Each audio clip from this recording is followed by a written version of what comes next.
waliwo ensi ezimu wano mu Africa ng'enjala ebaddeyo kuluma nga tolina kyakulya otayiminga mugagga wajja ekigere noyolawo omusenyu ng'akulaba oba ogenda funa sente nyamba tonzita tomalaawo tiahampayo obukadde 2 nno ng'akuwa baba batya nnyo n'ebitaliimu makulu ate nno nga muntu muyivu alina n'eddiguli naye okulaga nti ffe tutya Allah tabaraka wa taala innama dhalikum ash-shaytanu yukhawwifu awliyaa'ah fala takhafuhum wa khafuni in kuntum mu'minin. Ezo ziba sitaani na sitaani zirisanganya ne banne baazo kutiisa banne baazo bali abatiitiizi temuzityangamu abakkiriza mutyenze Allah wammwe bwatugambye mu Ali Imran ezo shaytaani zitiisa bannyinizo bali abati abazikkiririzaamu edda gwe tozityanga tyanze in kuntum mu'minin okakasa oli mukkiriza oba si kyo ogenda kwegatta ku tiimu eri entiitiizi balina famire yaabwe. Ndiima mmwe najja nankumbi tubana bavuka bajja okusaala bavuga piki boda tugenda okuva lumu mu asiri nga boda ejembe ebreki kuliko akaveera kabulaka mukamanyi kaba n'obukono ng'akakono akamu kayingidde mu breki kati ate empewo ng'ekafuye nga kazimbye empewo yagala katwala naye olwokuba kafunye wekeerookinga bwe kati ne kazimba bwe kati nze nakulabira nnyini boda yagamba nti eno siddamu gituulako bagenda kuntomera tulina fitina z'amaanyi ku mulima wo imaamu kankubuulire kati bano bagala kunzita nimugamba kiki tulaba amayembe gaago ninga nti kano kaveera kalabe nenkanyiga empewo ebadde katwala nga kayitawo nikalookinga mu breki mu kagalo ka breki kano ninkamusi yagitundirawo tuyaddeyo gikwatako kyekiri Allah kyatugaye nti abo innama dhalikum ash-shaytan yukhawwifu awliyaa shaytani wetu wetisatisa bannayo nga yatidde dda nagezaako okunnyonnyola omuvubuka wapi yagirekawo badda kuyisha na muguzi n'agisamba mu ng'eyaka nagala sente njazireeta samanya byaddako teyagijaawo yagaa nti wenjituulirako nenyingira maini nze mbuyaga empewo temugimanyi ifuya akaveera kawewuka naye ye obwongo bumutegeeza nti fitina zetulina ku siteegi kati bampeereza nemubuuza kati ova kusaala ki biki byova okusaala ne magaribi yadda ne isha nadda kati kuyisha omugunyi yali azze ne bamukireka bamwa n'obusente butono kubanga yali atunda apakuuka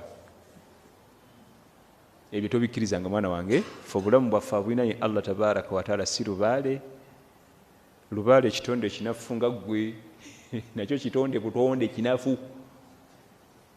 wawulidde nga naye bwe olina obunafu samweya nakyo kirina obunafu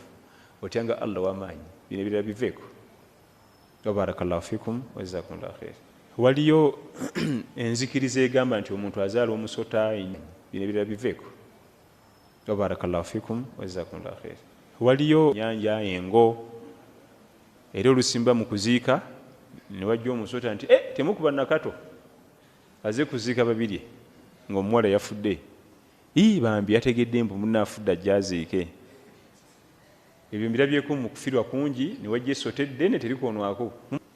bambi yategedde mbu munaafudde ajja aziike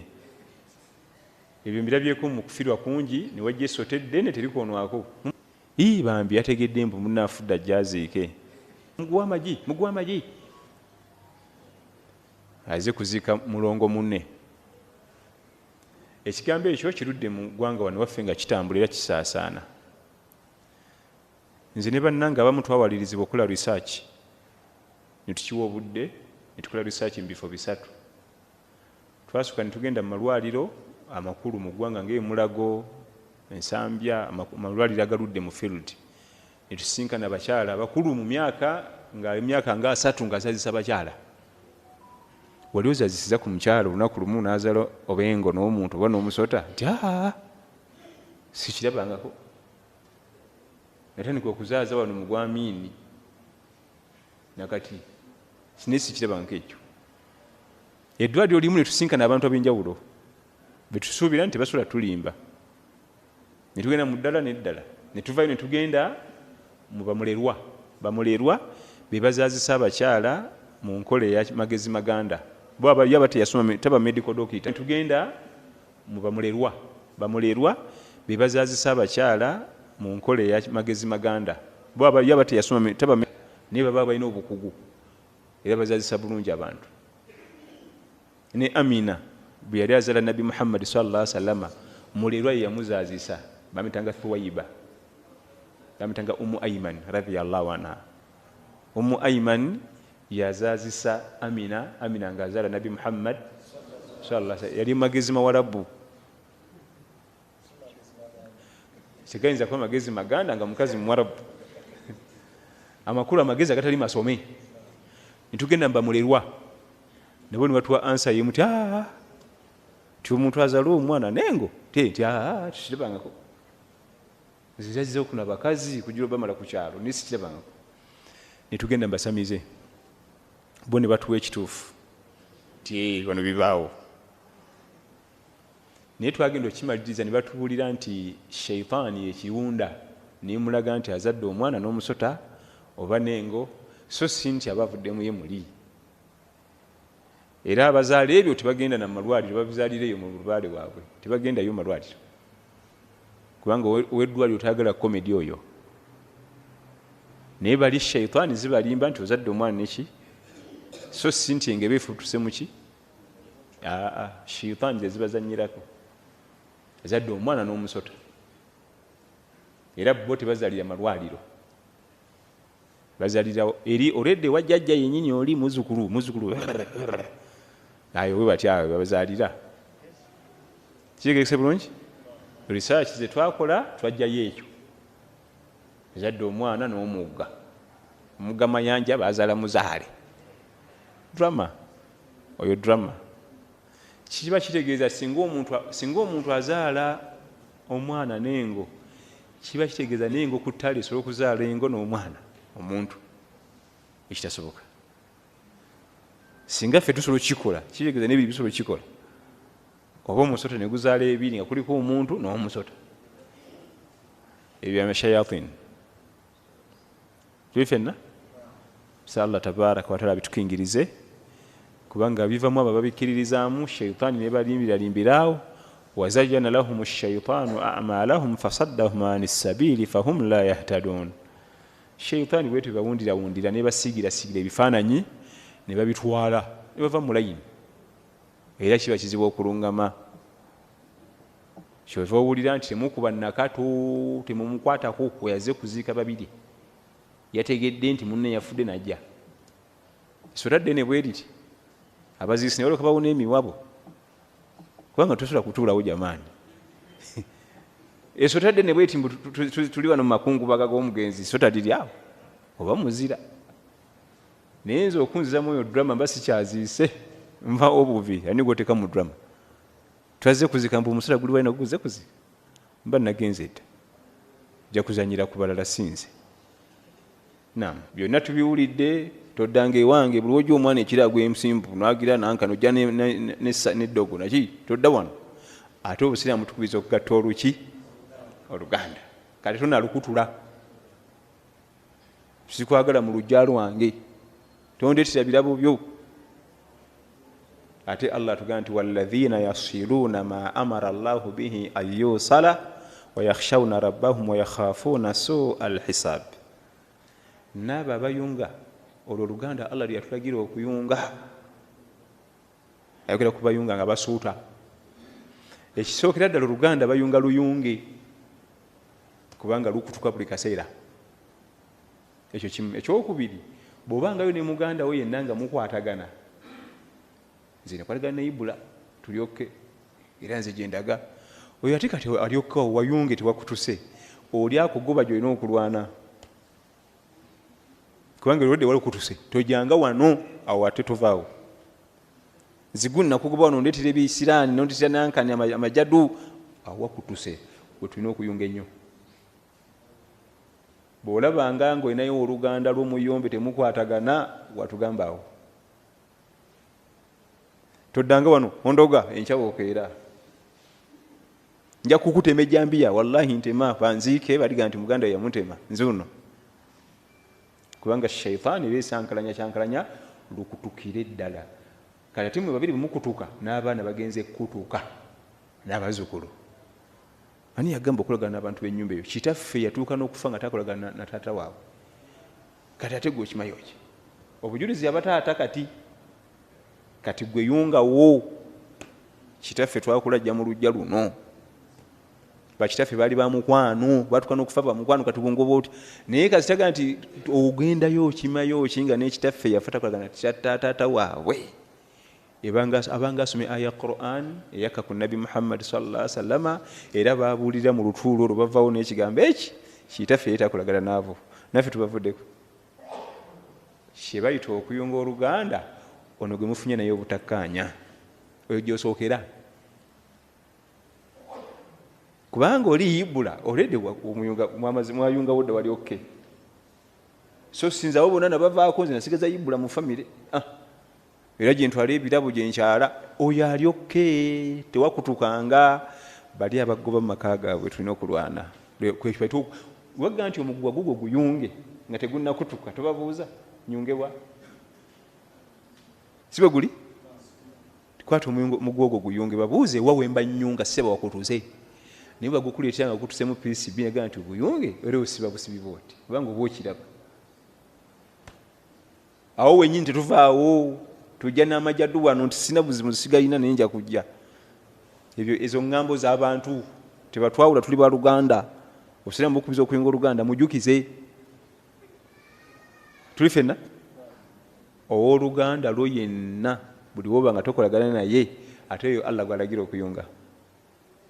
mu mitingi z'ekyalo eza famire mu byalo nga tugenze nzinva lya Ntonde oyagala tuyagala mubaamu ow'effujja atabula eyekandagga n'ayomba olwokuba ffe tuli baavu kaga tetweyogere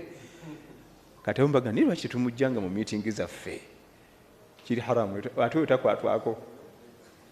oyo takwatwako ajje wadde atabula waffe wa Luganda lwaffe ffe tuli banaku tetuteese oli omugagga yateesa wallahi nze ejja kuva mu mitingi eno nti mitingi eddako temumuleeta nedda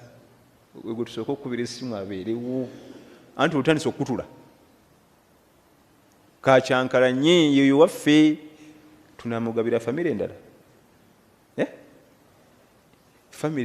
mu famire zaffe Allah ateekamu abo bwe batyo tugezesa togoba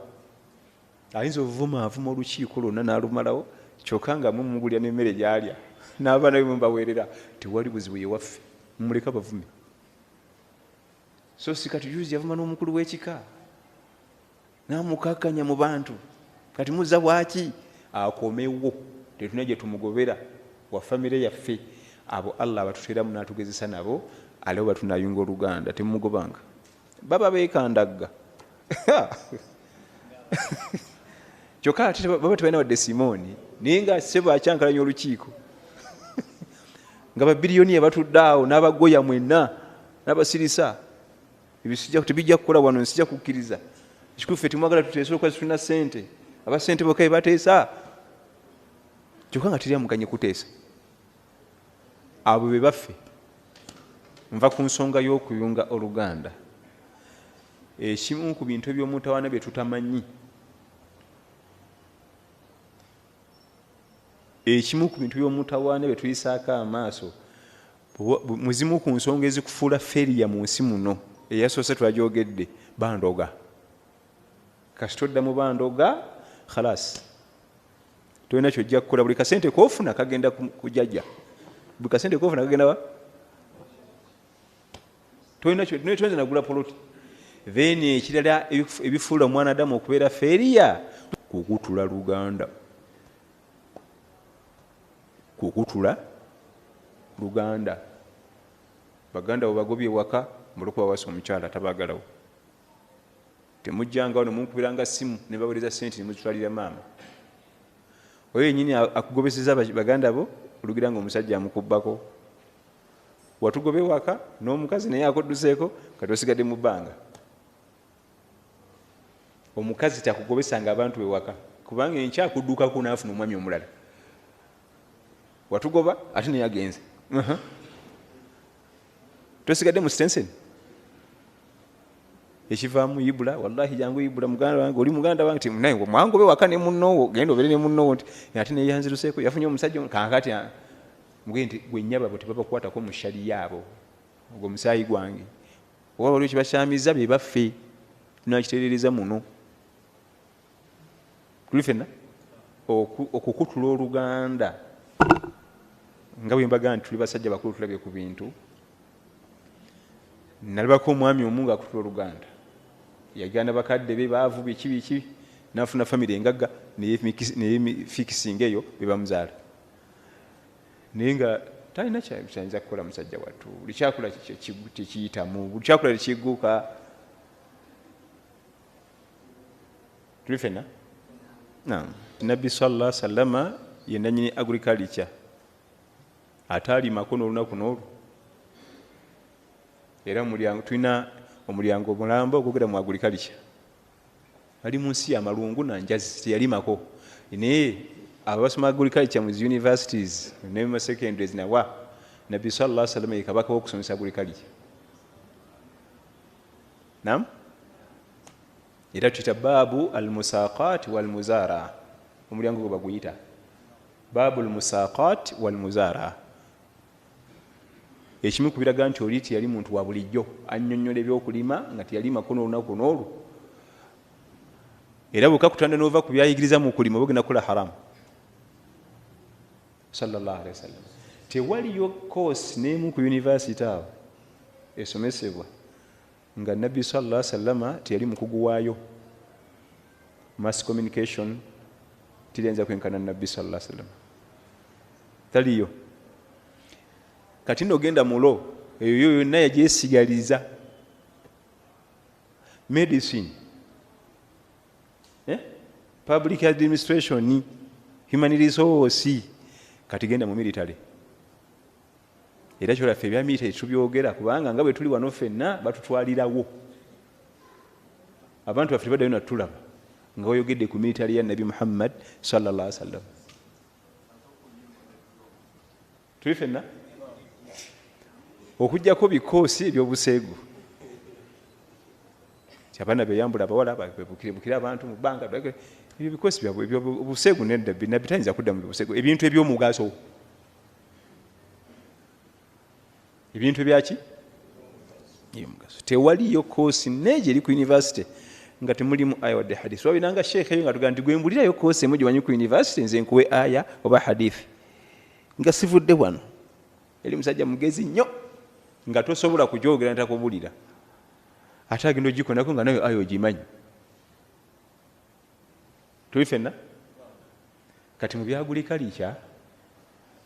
mu bimu ku hadithi nabbi sallallahu alaihi wasallam nga tunyonnyola obulimi bagende nti mulyango mulamba ogwogera ku byobulimi naha rasulullahi sallallahu alaihi wasallama an bai'u thimari hatta yabduwa salahuha yagaana sallallahu alaihi wasallam okugula ebimera ate binatuuka ku level egulibwa kati ng'omuyembe nga gumulisizza kati eno season ogwo omuyembe nkuwe sente meka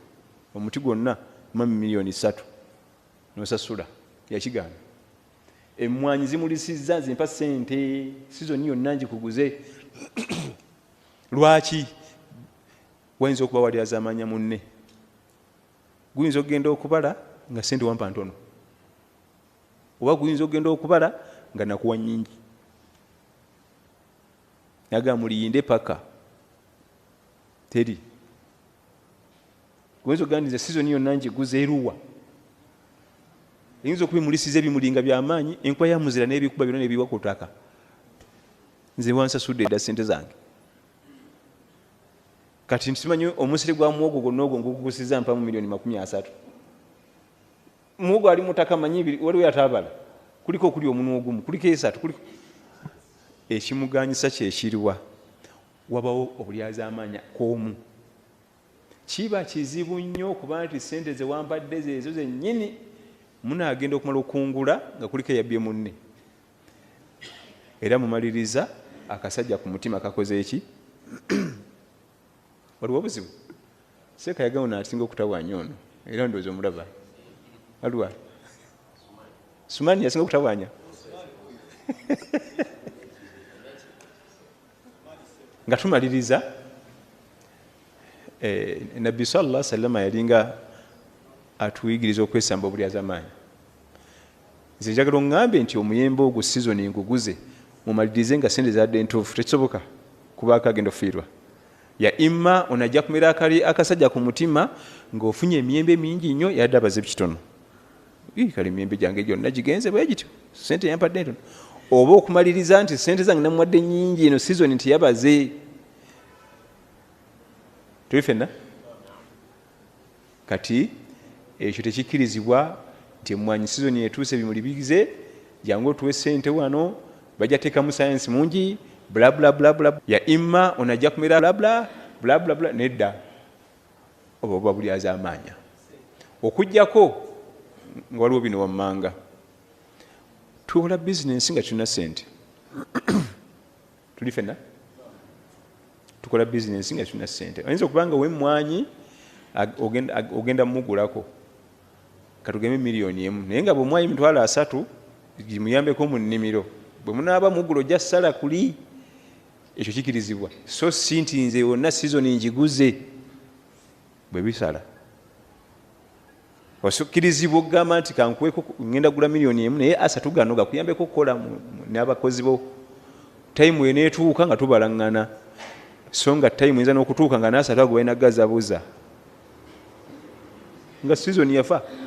ekire kyenkuba kibeera eki emaali yonna netokomoka nemutasigaza wadde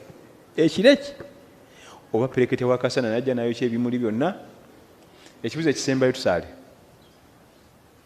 misemyo gyaffe nga tujijja ku kwagala kwakyo tujizze ku ekyo Allah tabaraka wa taala kyayagala. Allahumma salli ala Muhammadin wa ala ali Muhammad kama sallaita ala Ibrahim wa ala ali Ibrahim innaka Hamidun Majid wa barik ala Muhammad wa ala ali Muhammad kama barakta ala Ibrahim wa ala ali Ibrahim innaka Hamidun Majid. Allahumma rabbana atina fid dunya hasana wa fil akhirati hasana wa qina adhaban nar. Rabbana la tuzigh qulubana ba'da idh hadaytana wa hab lana min ladunka rahmatan innaka antal wahhab. ربنا ظلمنا أنفسنا وإن لم تغفر لنا وترحمنا لنكونن من الخاسرين. ربنا اغفر لنا والوالدين وارحمهم كما ربونا صغار. اللهم اغفر للمؤمنين والمؤمنات والمسلمين والمسلمات الأحياء منهم والأموات. اللهم انصر المجاهدين في سبيل الله في كل مكان برحمتك يا أرحم الراحمين. وصل اللهم على نبينا محمد وعلى آله وصحبه وسلم والحمد لله رب العالمين. السلام عليكم ورحمة الله وبركاته.